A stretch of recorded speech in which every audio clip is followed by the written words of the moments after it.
Okay, so this morning we're going to deviate from the Articles of Faith, and we're going to talk a little bit about the word Easter. Easter is basically what we call the Resurrection Sunday of Christ, and a lot of times we have good reason, and we do have good reason for calling it Easter. And a lot of times today, though, there's a lot of misinformation out there about the word Easter, and so we want to kind of review some of those myths and rumors and things that say, hey, Easter is not good to celebrate for all these different reasons, and you got different groups trying to influence why we should not use the word Easter or celebrate on Easter the resurrection of Christ, because they're afraid of some pagan element or some other reason. And so in our King James Bible, there's only one reference to the word Easter. Similar to the word Calvary, there's only one reference to the word Calvary. But these are important Bible words. These are important church words for very good reason. It's a singular word to indicate something very, very important. Something that is so important that it requires and needs its own word. We can often use resurrection for very many different things. Our resurrection, Christ's resurrection. We oftentimes can use, use a lot of things. Of course, the word Calvary, it's very special to us, but they've used that to kind of indicate soldiers riding on horses, coming to the rescue and stuff. And because the similar idea of Calvary is, Christ came to our rescue and so forth. And so the word Easter is very important, even though it's only used one time in the Scriptures. It has a special significance to Bible believers for that reason, but yet there are many people trying to say, well, why didn't we use it more often in the Scriptures? Well, it's that special word, but it's only referenced in Acts chapter 12, verse 4. Acts chapter 12, verse 4. It says, in verse 1, it says, "Now about that time Herod the king stretched out his hand to vex certain of the church, and he killed James the brother of John with the sword. And because he saw it pleased the Jews, he proceeded further to take Peter also. Then were the days of unleavened bread. And when he had apprehended him, he put him in prison and delivered him to 4 quadrants of soldiers to keep him, intending after Easter to bring him forth to the people. Peter therefore was kept in prison, but prayer was made without ceasing of the church unto God for him.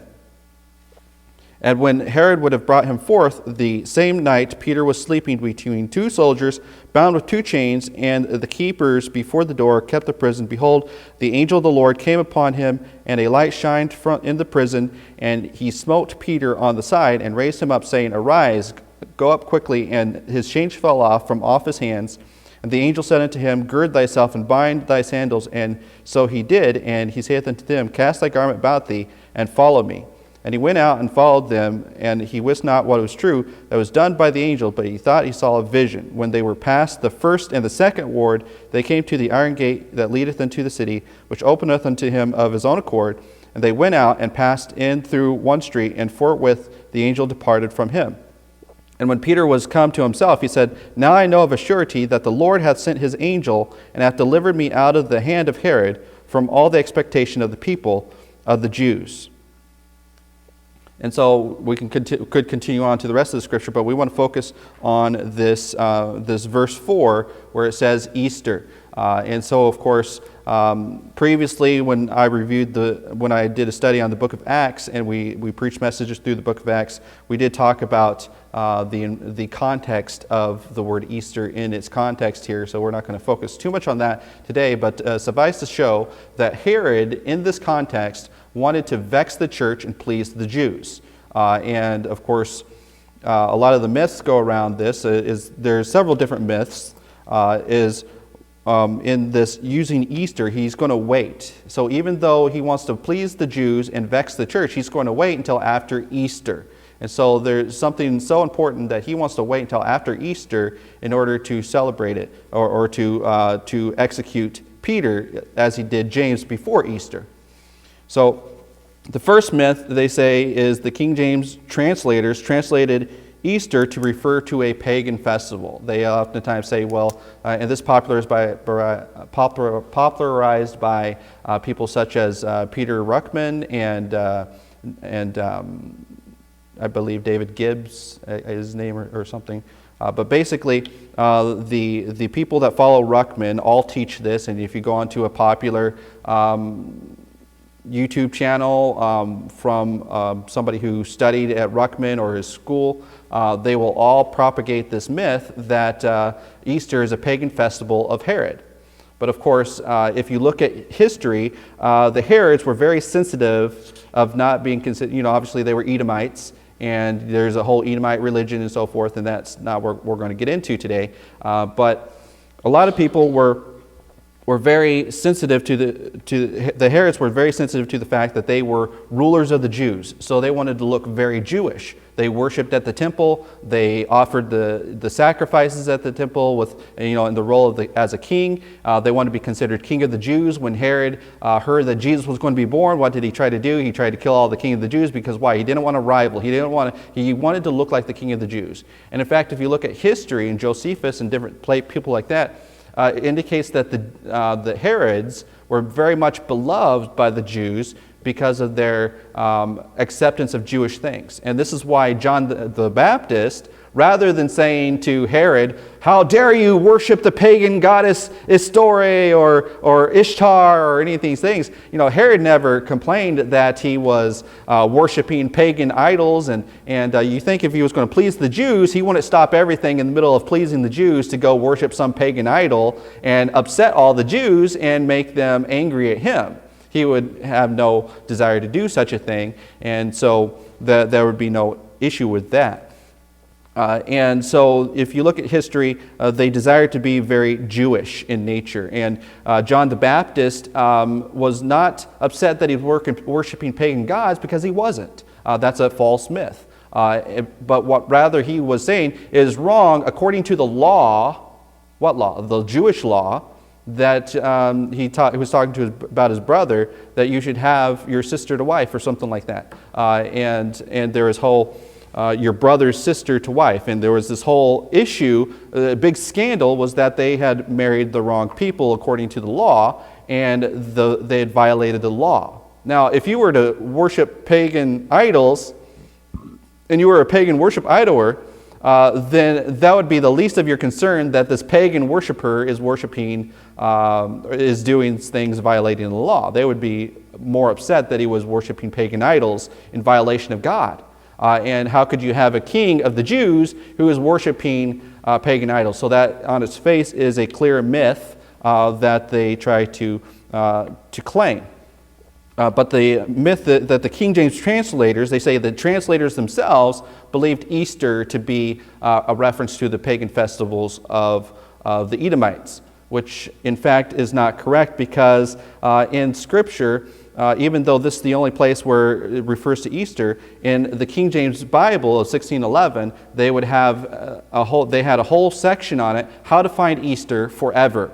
In other words, they believed that Easter was not pagan, but rather a Christian festival celebrating the resurrection of Christ. See, at this time, in chapter 12, Easter is about 10 years after the resurrection of Christ, and Easter at this time is the Christian resurrection festival. It is Easter. It is looking towards the east and looking towards the resurrection of Christ, because east means to look to the east where the dawn arises. And so the Peshka, which is the Hebrew word here, or the Greek word, Peshka, I guess the Hebrew word is Pascha, and then the Greek word is Peshka.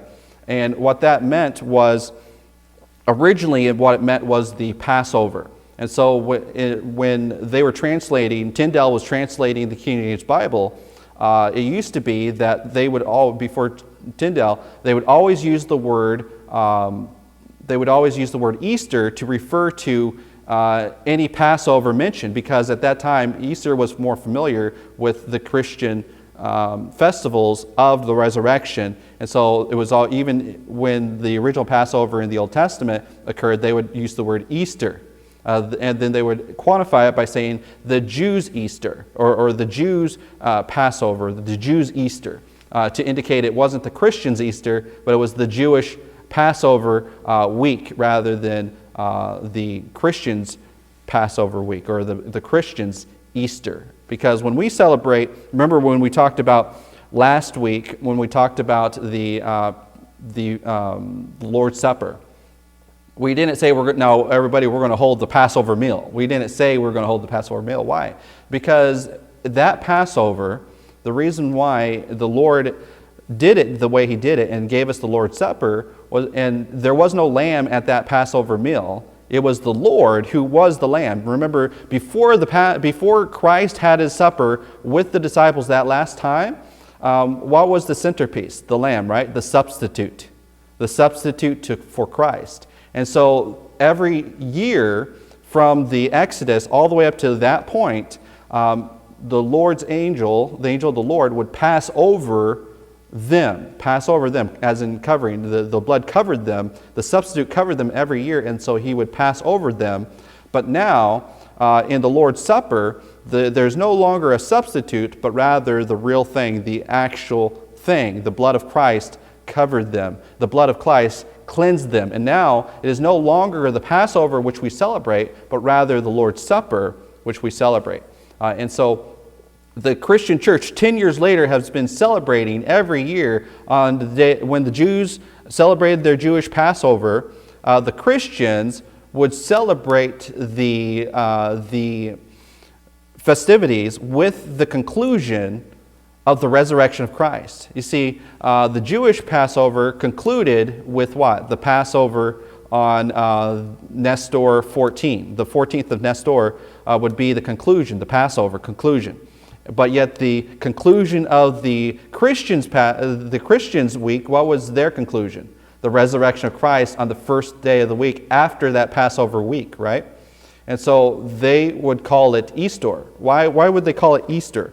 It's because the sun rises in the east. The sun rises in the east. So their Pascha, from the very early, when they referred to Pascha, the Christians, they referred to the resurrection of Christ, not to the Passover, which occurred on Wednesday or so forth, the 14th of Nestor every month, or at least that month of the year. And so in the rising of the sun, we see in basically Matthew chapter 28, it says, "In the end of the Sabbath, it began to dawn towards the first day of the week. Came Mary Magdalene." Notice that it says dawn towards the first day of the week. So where's that dawn coming from? The east, right? So the sun rises in the east, last I checked, unless you're watching the Muppets where he's driving towards the west and he's saying, "Oh, look, the sunrise." He's going the wrong direction. But it says, "Began to dawn towards the first day of the week, came Mary Magdalene and the other Mary to see the sepulchre." To see the sepulchre. And so we see that the Easter is referring to the dawn of that first day of the week where we realize that Christ rose again and everything in Jewish life changed forever. And then also Mark chapter 16 verse 2, it says, "And very early in the morning, the first day of the week," notice that, very early in the morning, the first day of the week, they came to the sepulchre, and notice this, at the rising of the sun. At the rising of the sun. So you see how important that Easter morning is, the looking towards the east, easterly, if you will, to the sun. Now upon the first day of the week, very early in the morning, came they into the sepulchre, bringing spices which they had prepared, and certain others with them. And of course, it says at the end of the Sabbath, and so forth, in other passages that begin to dawn towards the beginning of the week, at the end of the Sabbath. And so we see that this Easter connotation from the very first resurrection of Christ is very prominent in Scripture. And even John says that they were early. Where it says the stone was already rolled away while it was yet dark in the book of John. And so we see that this indication of easterly, looking towards the east at the rising of the sun, and how oftentimes do we Christians have a morning resurrection service? Why? We didn't have one today, but a lot of churches, they come while it is yet dark to church. They watch the sunrise, and then they have a short service indicating the resurrection of Christ, and then they go have a breakfast meal and stuff like that, and such. And so we see that the connotation here that Easter refers to a pagan festival is very false on its head, because the scripture indicates that we look towards the east at the rising of the sun, because that's when we discover that the sepulchre was empty.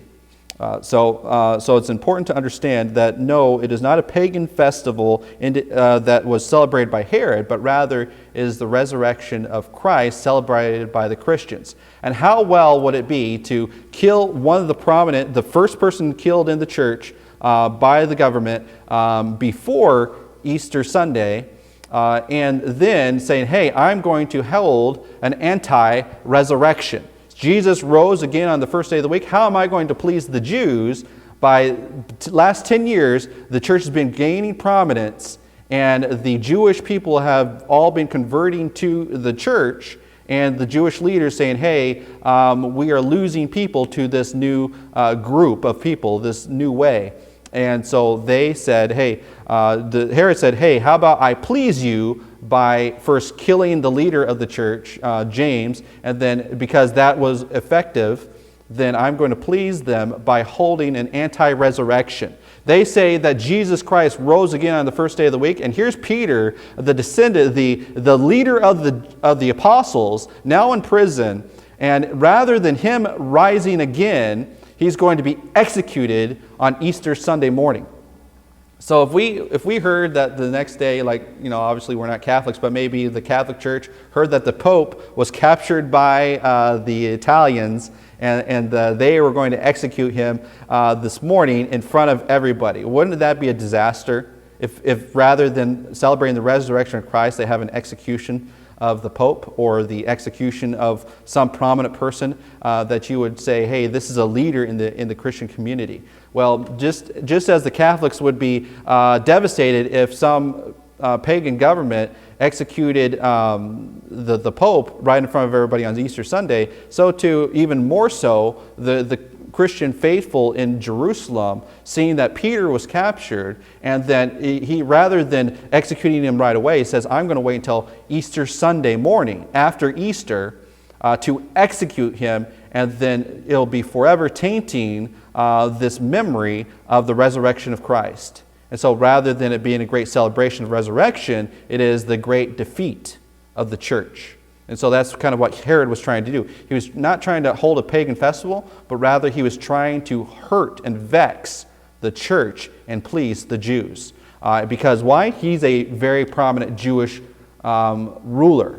And so he wants to please the Jews by holding to the Jewish beliefs in executing this people that are taking away Jews from the old traditions and following the true Jewish tradition of Christ.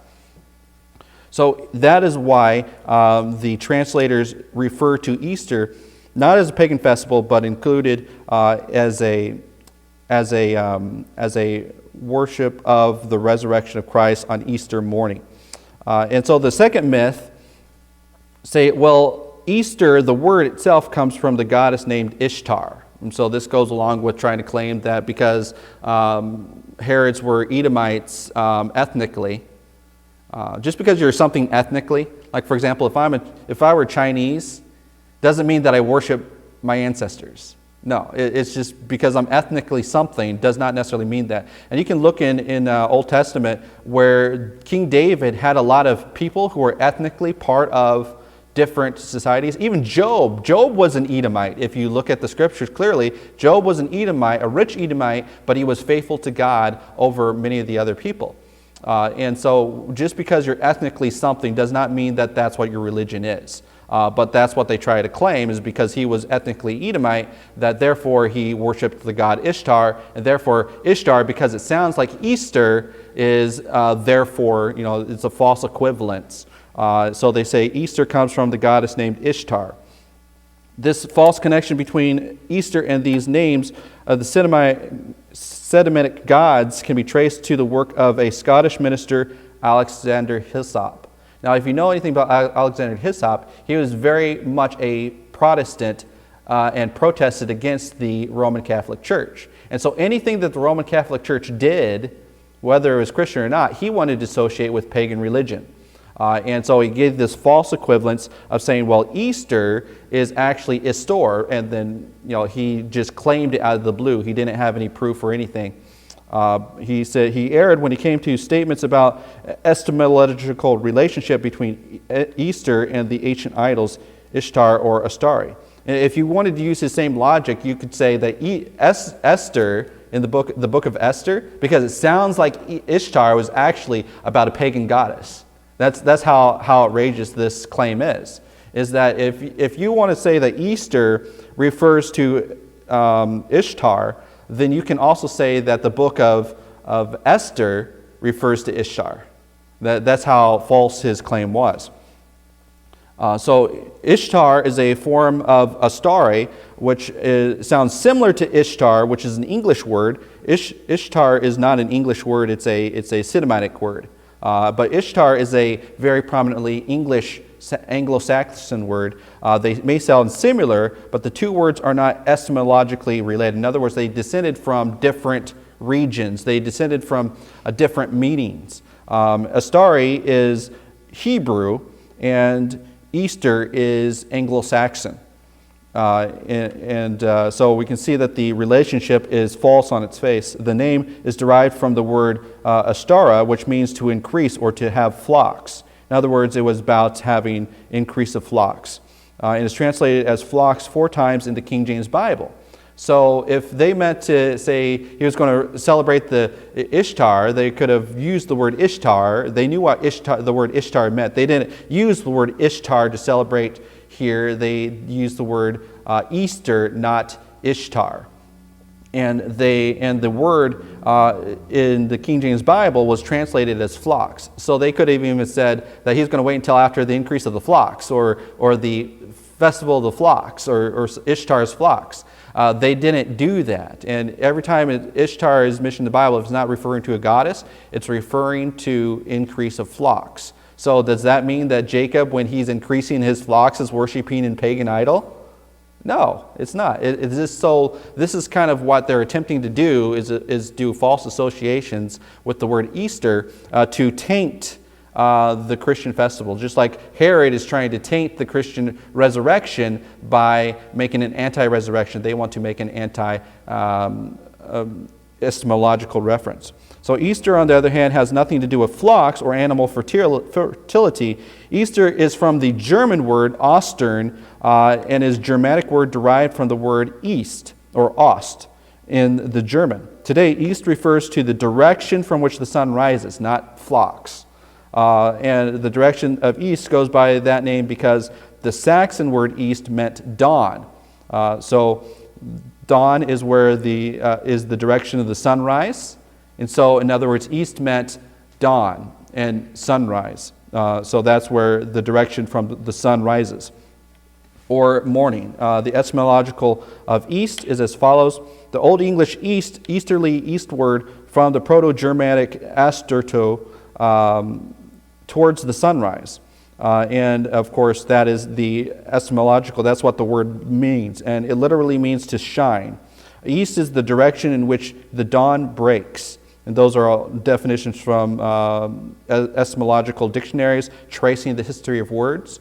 And so Ishtar does not trace whatsoever to the word east. It is completely different words. The end result may sound similar if you try to force it, Ishtar and east, but they are completely different languages, English and Semitic Hebrew, and then they have different descents, and they have different meanings. And so to falsely relate the two together just because they sound to the ear similar, that's similar like trying to say that a cat and a bat are exactly the same. If you play baseball, you're actually throwing cats around. It doesn't work. But because cat and bat sound similar, or cat, bat, and rat sound similar, that means that if you play baseball, you like to have cats and bats, or a bat, the animal bat, and the baseball bat, they're completely different, right?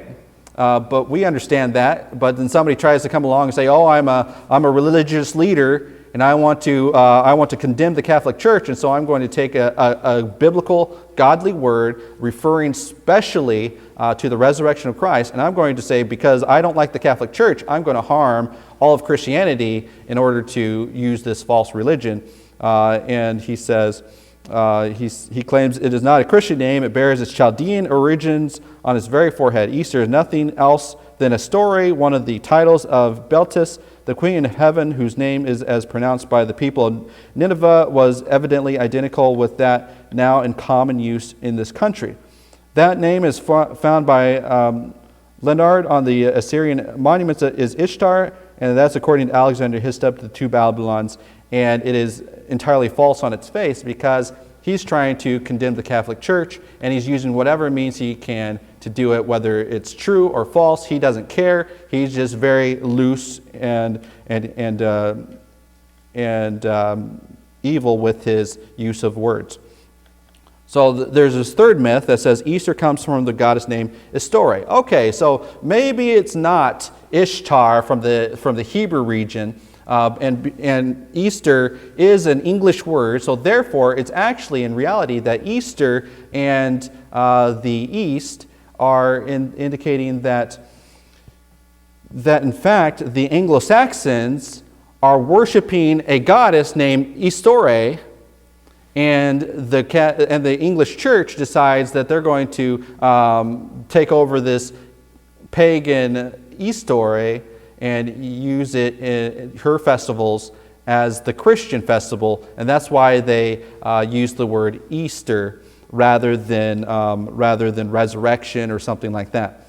And so that's the claim, is that Easter comes from the goddess named Istore.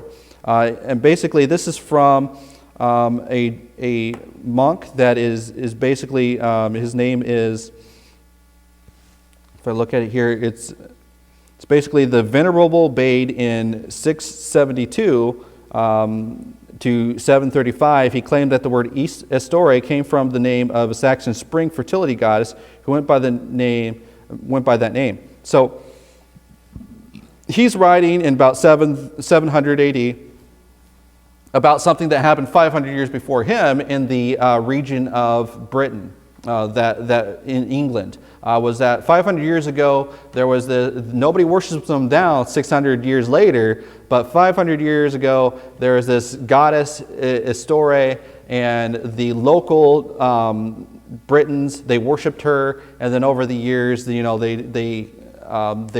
were the same. And so they use the word Easter and Istore and say, hey, they're the same.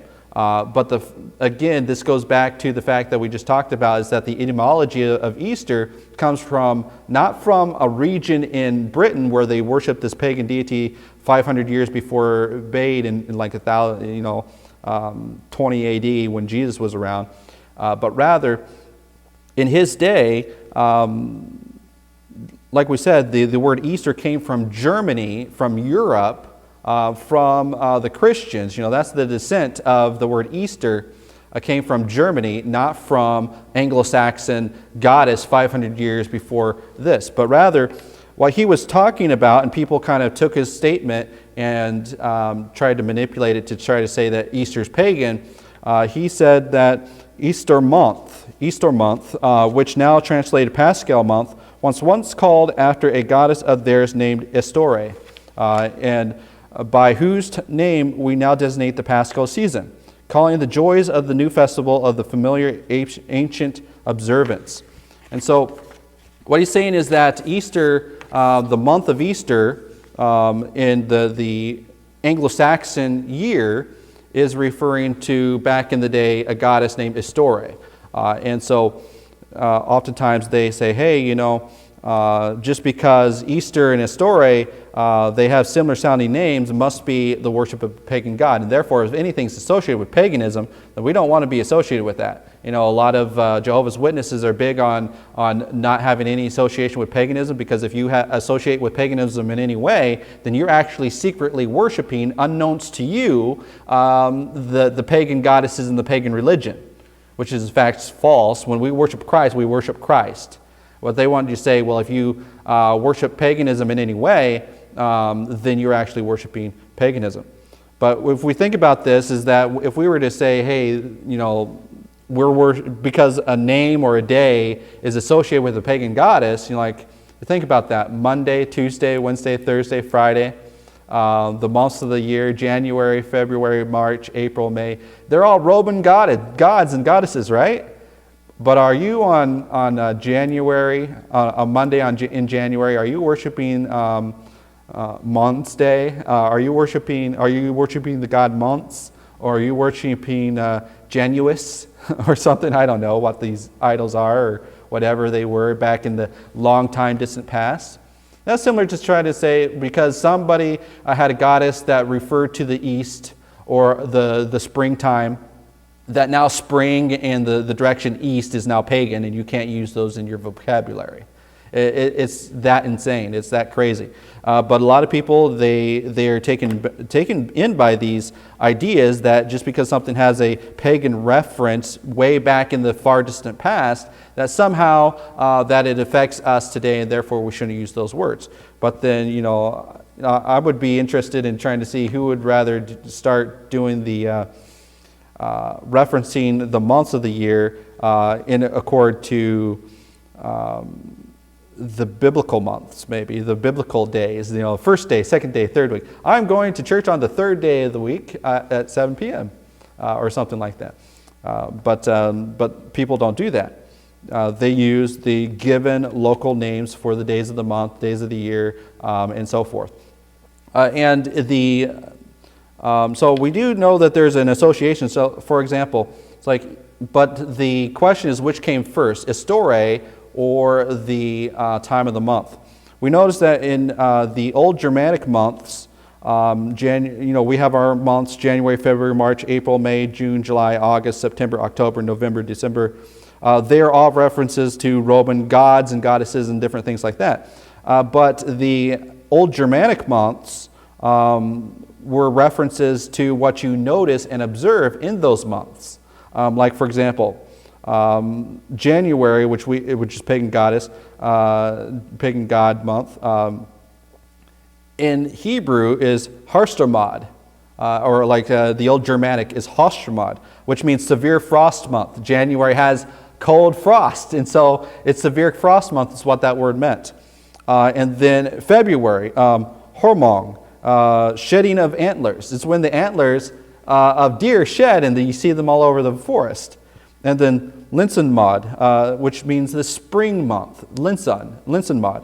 I'm butchering these. Sorry, German people. And then April is called Ostermod, which means east or sunrise month. What happens in April? It's when the sun starts rising sooner, right? And earlier, and things stop getting cold and start springtime.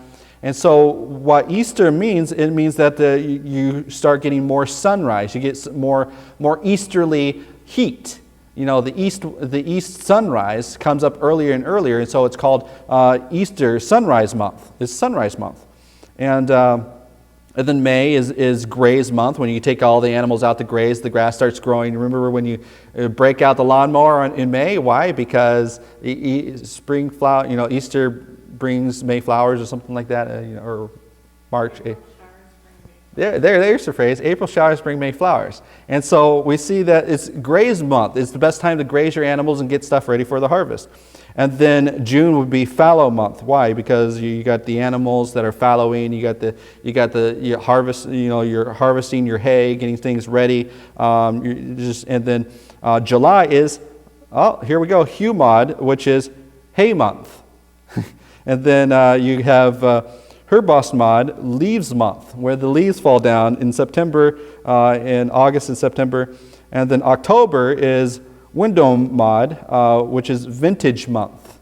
That means you get your cider and all that stuff. Think about the fall when the leaves start falling. You go out to celebrate with cider and pumpkins and different things like that.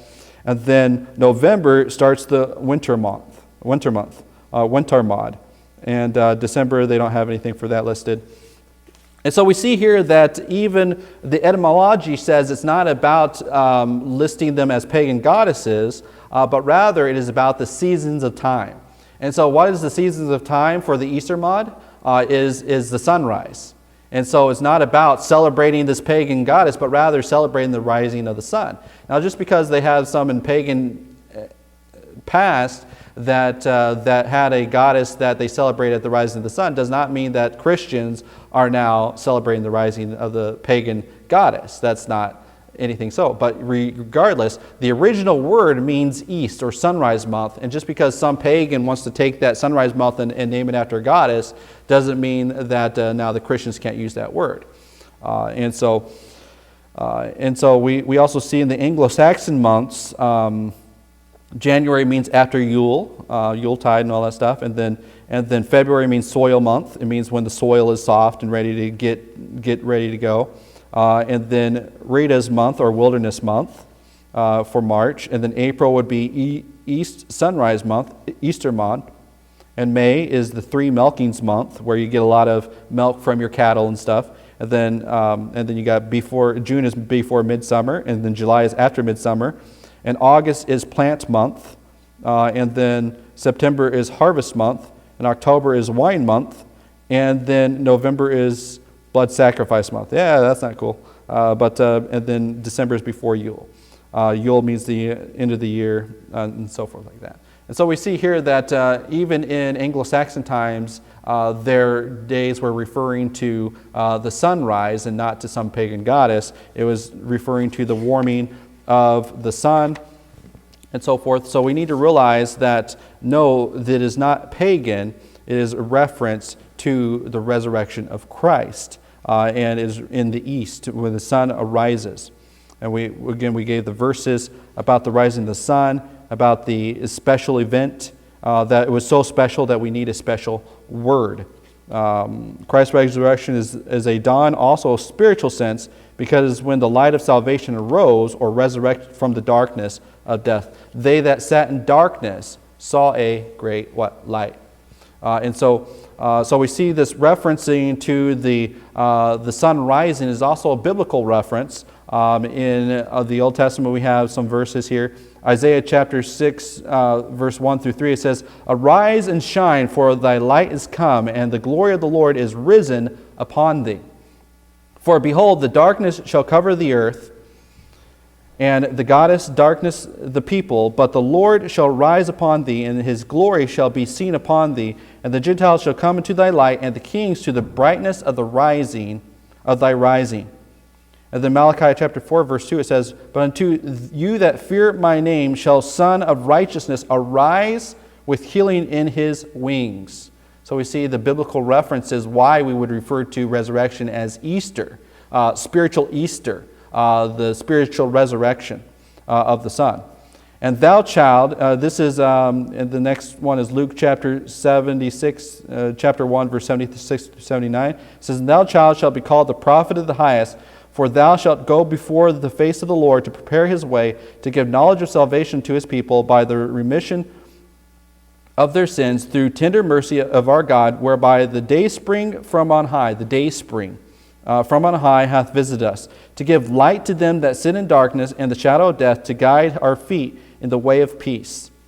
And then, of course, 2 Peter chapter 1, verse 19, it says, "We have also a more sure word of prophecy, whereunto we do well that we take heed unto a light that shineth into a dark place, till the day dawn and the day star arise in your hearts." And the Revelation 22, verse 16, "I am the root and offspring of David, the bright and morning star." And so we see the references why we use the word Easter.